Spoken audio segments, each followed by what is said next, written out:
Desde El Salvador, en la América Central, transmitimos Química y Finanzas en tu idioma.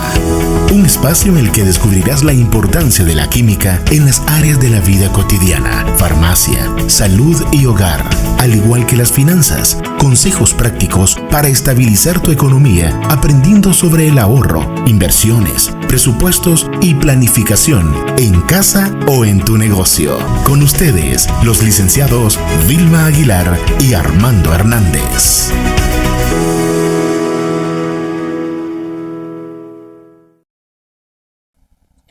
Bienvenidos a tu programa Química y Finanzas en tu idioma, un programa en el cual estaremos desarrollando contenido sobre la química desde un punto de vista sencillo hasta algo más complejo como la fabricación de un fármaco, y además estaremos analizando temas sobre las finanzas personales y contenidos aplicables a las empresas de una forma clara para que cada uno de nuestros oyentes lo puedan utilizar en el día a día.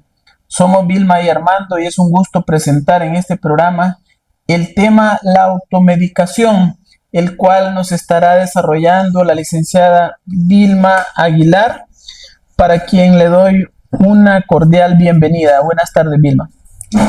Buenas tardes, José Armando. Buenas tardes a todos. Qué bueno que estamos en una nueva edición del programa Química y Finanzas en tu idioma. Y tocando un tema de bastante relevancia, puesto que yo creo que todos en algún momento hemos podido tomar, ¿verdad?, algún medicamento sin la supervisión médica. Y es que, bueno, la automedicación, como se escucha pues fácilmente y lo traemos a relucir a nuestra mente, que es cuando los pacientes utilizan medicamentos sin ningún tipo de participación del médico, ni en la prescripción, ni en la supervisión del tratamiento. Y esto representa una parte de los autocuidados que nosotros podemos estar realizando y debe ser tenida en cuenta tanto por su frecuencia, así como por las repercusiones, ya que estas repercusiones pueden ser tanto positivas o negativas. Vilma, ¿por qué consideras tú que las personas recurren a la automedicación en lugar de consultar a un médico, como bien nos lo has definido?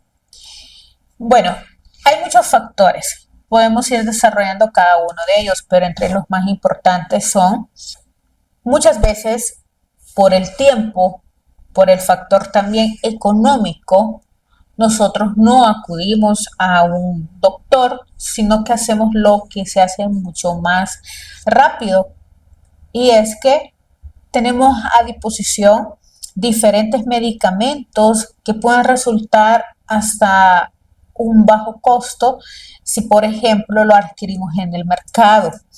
Sabemos que en el mercado podemos encontrar diferentes fármacos que fácilmente se acercan a ti y te dicen que tenés una promoción, que te dan 20 tabletas de acetaminofén por $1. Entonces tú lo puedes ver y puedes sentir que esto está súper económico y me ahorro el tiempo de ir a perder muchas veces hasta todo un día en querer ir a pasar consulta. Entonces tú adquieres ese medicamento, ¿verdad? Otro punto, pues también, si bien es cierto, no todas las personas tienen un acceso directo a un seguro médico, tanto público o privado, pero el hecho de poder conseguir el medicamento mucho más barato que ir a gastar a un médico privado que $50 en una consulta, pues ellos obviamente hacen esa comparación y se quedan mejor con adquirir ese medicamento. También el otro punto es que a veces, como lo vuelvo a repetir, el factor tiempo. Entonces, lo que nosotros hacemos es que llamamos a algún vecino, a una familia, a un familiar, y le decimos que si tiene cierto medicamento, o le hacemos el comentario que nos hemos sentido mal porque creemos que es gastritis y Él te dice, ok, toma un omeprazol, tengo aquí lansoprazol, y pues prácticamente tú te estás automedicando. Entonces, esos factores serían como los más relevantes y los más comunes que pudiéramos mencionar el por qué la gente opta mejor por automedicarse en vez de buscar una consulta médica. Es bien importante también mencionar que cuando nosotros estamos hablando de una consulta médica, es bueno tomar en cuenta que no solamente a un médico nosotros podemos consultarle acerca de los fármacos, ¿verdad? En muchas de las farmacias también podemos encontrar a los químicos farmacéuticos, que ellos juegan un papel muy importante para poder brindarnos información relevante de nuestro tratamiento médico. Entonces, cuando nosotros tengamos la necesidad o creemos que lo que a nosotros nos pudiera estar pasando no es algo grave o pudiéramos decir, bueno, voy a tomar cierto medicamento este día y mañana voy a llegar a pasar consulta.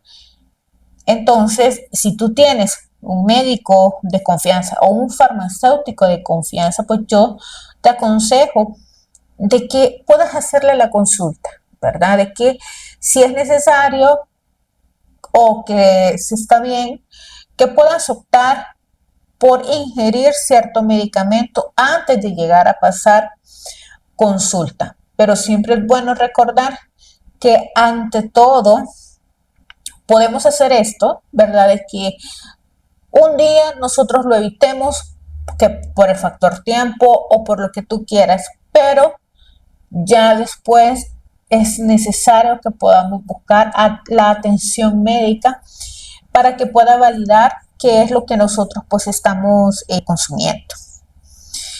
Y bueno, cuando una persona se enferma, siempre pues antes de recurrir a un profesional, puede recurrir a lo que tiene mucho más fácil también dentro de su casa. Creería que todos en algún momento hemos seguido la receta también de nuestras abuelas, de nuestras mamás, que nos dicen que si te tomas cierto té o cierto medicamento, tú te vas a sentir mejor. Hay mucha de lo que es esa medicina alternativa, porque la consideran una medicina natural, que hoy por hoy se sigue poniendo en práctica, de que podamos tener en nuestra casa ciertas hierbas para que podamos utilizarla cuando, por ejemplo, estamos ante casos gripales o cuando tenemos también ciertos casos de gastritis, ¿verdad? Que nos dicen, bueno, si tú te tomas en ayunas, ¿verdad? Lo que es un jugo licuado de papa, pues eso te puede mejorar bastante.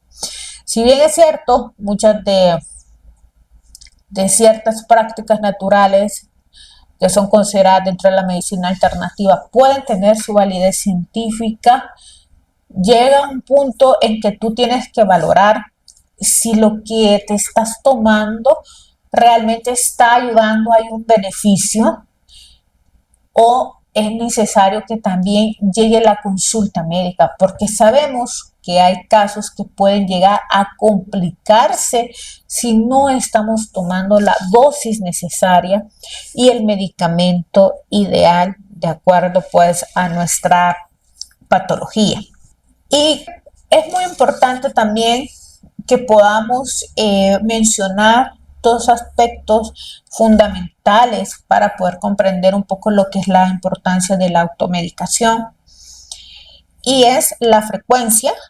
¿Qué quiere decir esto? Que son múltiples los estudios publicados que hacen referencia a la incidencia y la prevalencia de la automedicación.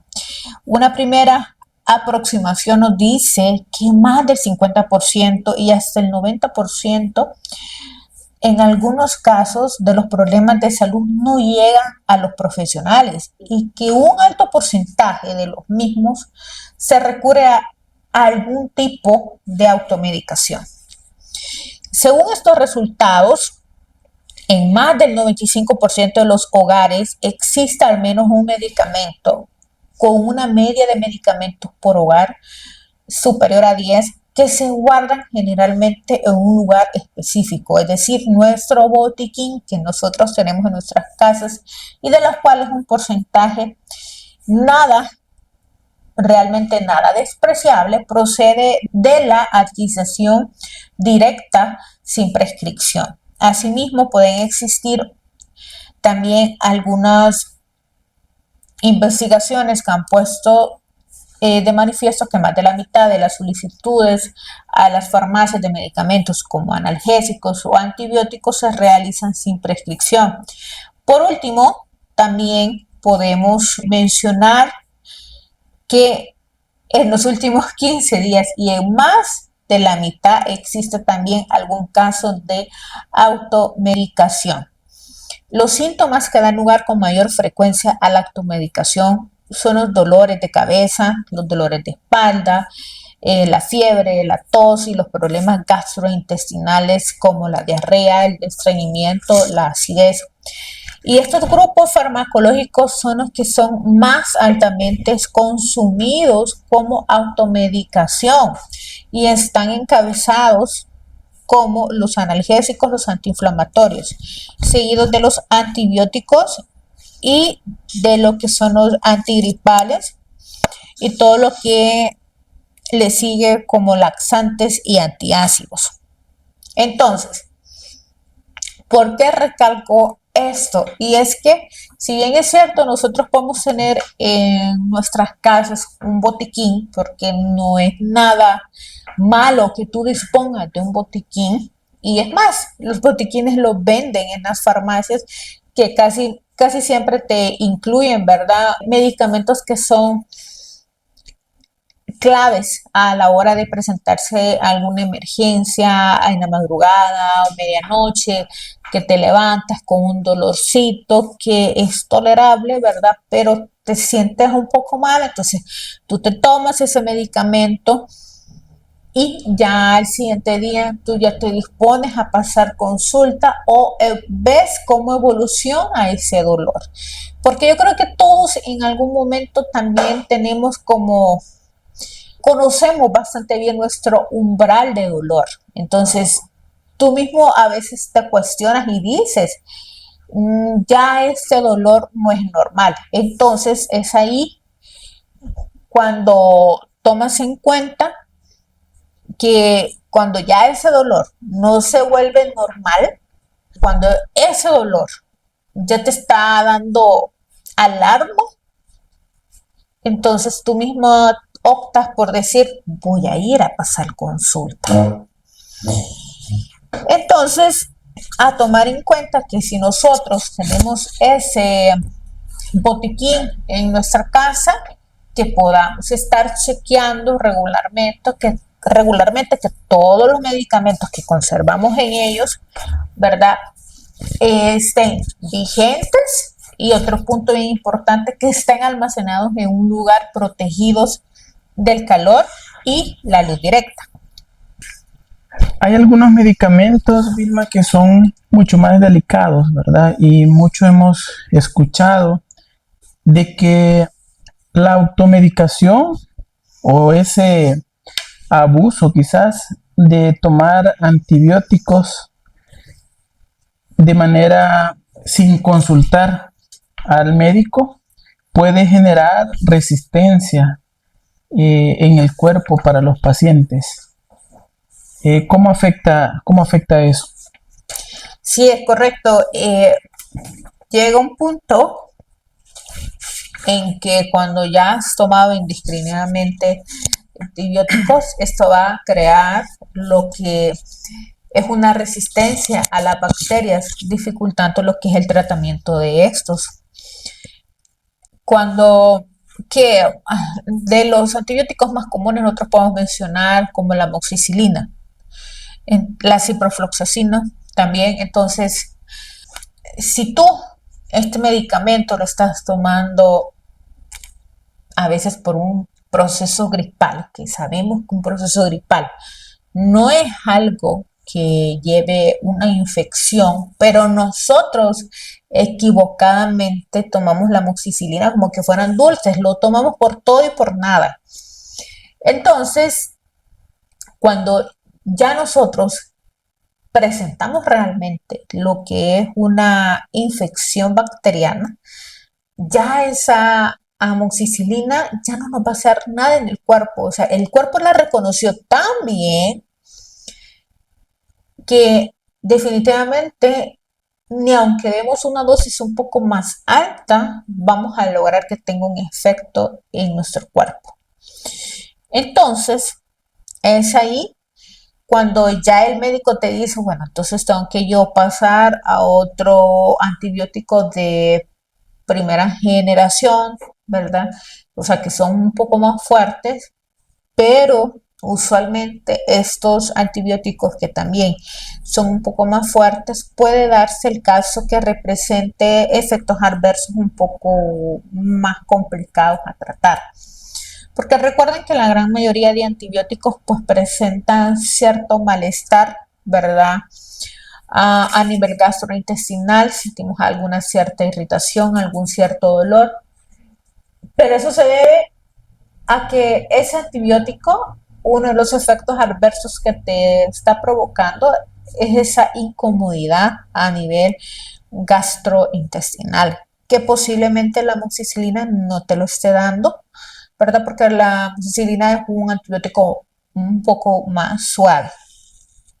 Y por la misma potencia de estos antibióticos ya de primera generación, por ejemplo, el tratamiento se hace un poco más corto, ¿verdad? Porque necesitamos cubrir esa prescripción médica para cumplir el tratamiento en un menor tiempo. Entonces, ¿y por qué menciono el caso también de la amoxicilina? Porque estamos hablando aquí en el caso de El Salvador. En El Salvador nosotros tenemos pues una institución reguladora que se encarga de verificar que todos los medicamentos estén comercializando y que cumplan con las normativas de calidad. Y también ella indica lo que es el buen funcionamiento de las farmacias. Para que tú puedas adquirir, por ejemplo, amoxicilina, en teoría lo más viable es que te pidan tu receta médica, porque así lo estipula la ley, que te solicita la receta médica para poder venderte este medicamento. Y si, por ejemplo, la farmacia no tuviera el tratamiento completo, tal cual te lo ha dejado el médico, pues entonces ellos ahí mismo en la receta te indican cuánto es lo que te están vendiendo y cuánto es lo que te faltaría para terminar de completar tu tratamiento, y este lo puedes adquirir en otra farmacia como una copia siempre de la receta médica.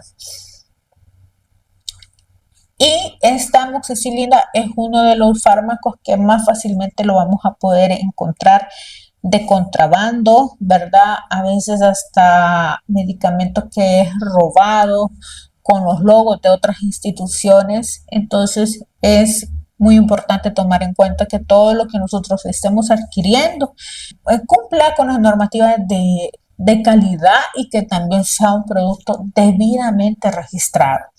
Esto nosotros como ciudadanos fácilmente lo podemos consultar, ¿verdad? A través del panel de la Superintendencia de Regulación Sanitaria. Nosotros encontramos lo que es el expediente electrónico de los medicamentos. Ahí detallamos el producto que nosotros queremos hacer la consulta y nos dice, ¿verdad? Ahí mismo si el producto está cancelado, si está activo o si, por ejemplo, está suspendido. Cuando nosotros veamos que está suspendido, es porque posiblemente este producto le haga falta o está en algún proceso de actualización y por eso aparece de esta manera.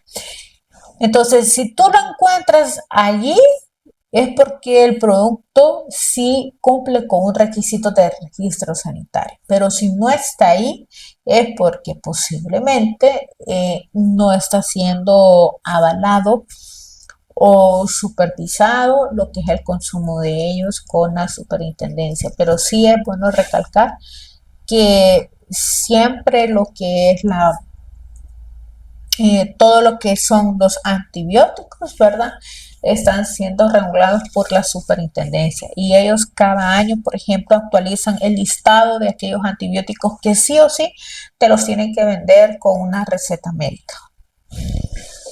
Ok, muy interesante, Vilma, el tema. ¿Qué medidas pueden tomarse para educar a la población sobre el uso responsable de estos medicamentos? Porque como tú muy bien lo mencionabas, hay un aspecto de tipo cultural, de tipo educativo a la población que tiene su injerencia en que las personas se automediquen. Sí, algunas recomendaciones que pudiéramos dar para evitar esta automedicación es, en la medida de lo posible, siempre consultar a nuestro profesional de la salud antes de tomar cualquier medicamento. A veces se da que nosotros no terminamos los tratamientos que nos dan.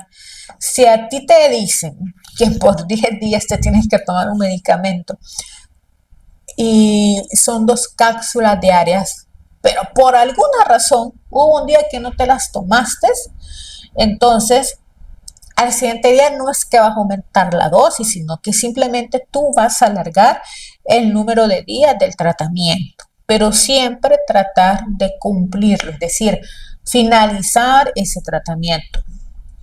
Por alguna razón, a veces también se dan el caso que tú comenzaste tu tratamiento con cierto fármaco, pero llega ese fármaco y te está causando algún efecto adverso, entonces viene el médico y te lo cambia. Entonces te quedaron algunas pastillas a poder guardar. Entonces tú las guardas y las tienes ahí por cualquier eventualidad, porque puede ser que tal vez algún familiar más adelante lo llegue a necesitar. Entonces tú se las puedes obsequiar.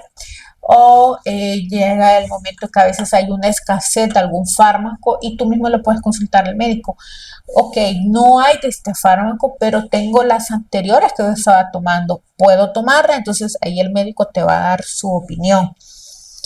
Eh, Evitar compartir también medicamentos con otras personas, ya que cada organismo puede responder de diferentes maneras.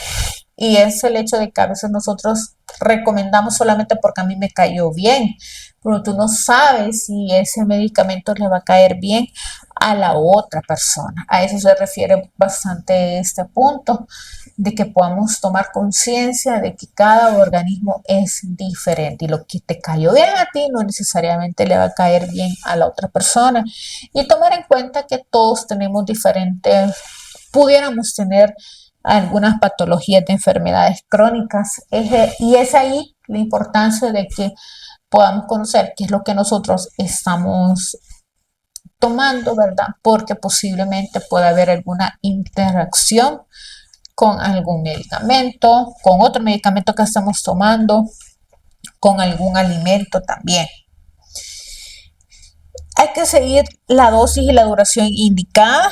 Esto en caso de tener una receta médica, ¿verdad? Que nosotros ya tengamos pues el número de días a cumplir. Era lo que les mencionaba anteriormente. Siempre tratar de cumplirlo. Y si tenemos alguna duda con lo mismo, si lo adquirimos, por ejemplo, en las farmacias, nosotros podemos ir y abocarnos y consultar si eso efectivamente es así o qué podemos hacer si, por ejemplo, me saltó una dosis, ¿verdad? Porque, por ejemplo, tenemos los casos de cuando estamos consumiendo pastillas anticonceptivas, que se te olvidó tomarte la pastilla anticonceptiva en la noche, tú dices, ¿qué hago entonces al siguiente día? ¿Voy a perder? ¿No voy a estar protegida? Entonces, pero la gran mayoría de ginecólogos te va a decir que tienes que alargar tu tratamiento. Y también hay que informarnos de fuentes confiables, evitando tener recomendaciones en redes sociales o internet sin respaldo médico. médico. Entonces, a veces tenemos que en las clínicas comunales ofrecen charlas educativas para cada uno de los pacientes sobre diferentes temas y es bueno tomarlo en cuenta. Y no almacenar medicamentos vencidos ni reutilizar recetas antiguas sin evaluación médica, ¿verdad? Esto se puede dar, ¿verdad? Porque muchas veces solamente porque nosotros lo tenemos en casa pensamos que es el lugar ideal, pero dentro de esa casa nosotros podemos ambientar un lugar, ¿verdad? En el cual la temperatura sea la ideal, ¿verdad? Y también la humedad del ambiente nos va a favorecer para nosotros poder decir que lo tenemos en nuestro cuarto o dentro de nuestro baño, por ejemplo. Hay muchas personas que también los guardan en la cocina y posiblemente está siendo afectado los rayos directos del sol, da por las altas temperaturas, entonces eso puede hacer que baje la potencia en lo que es el principio activo de cada uno de los fármacos. Muy importante, Vilma, el tema. La verdad es que para eso están los profesionales, que son los que pasan todo un proceso de estudio muy largo, por cierto, comparado con otras profesiones, para poder diagnosticar de manera adecuada cuáles son los medicamentos que el paciente debe de tomar. Y estas son parte de las medidas que la población debe tomar en cuenta a la hora de considerar ingerir medicamentos que no han sido recetados por un profesional responsable. Así es, recordar, ¿verdad?, que también pueden consultarnos a nuestros químicos farmacéuticos, que al igual que mi persona podemos ser de mucha ayuda en cualquier duda que ustedes tengan acerca de su tratamiento médico. En ningún momento sustituimos la gran labor que realizan los médicos, pero usualmente nosotros les podemos dar información muy relevante e importante sobre los tiempos en los cuales ustedes pueden ingerir los fármacos, si les pueden presentar algún tipo de interacción con algún medicamento o con algún alimento, ¿verdad? Entonces, no duden en contactar a esos farmacéuticos que pueden encontrar en las diferentes farmacias. Muchas gracias, Vilma, por brindarnos parte de los conocimientos de este tema tan amplio esta tarde. Agradecer a nuestros oyentes por sintonizarnos una vez más, que miércoles a miércoles estamos aquí para poder expresar parte de los diferentes temas a los cuales Química y Finanzas en tu Idioma nos brinda, siempre pues agradeciendo a Radio Global Coach y PNL por el espacio. Bueno, ha sido un gusto esta tarde poder hablar un poco acerca de la automedicación. Es un tema bastante amplio y nos estaremos escuchando la próxima semana. Muchas gracias. Gracias por tu sintonía. Para contactarte con nosotros, escríbenos a info@ahavucon.com, en Facebook A&H Auditors Business Consultants y en Instagram AHAvucon. Hasta la próxima, cuando nos encontremos en un nuevo episodio de Química y Finanzas en tu Idioma.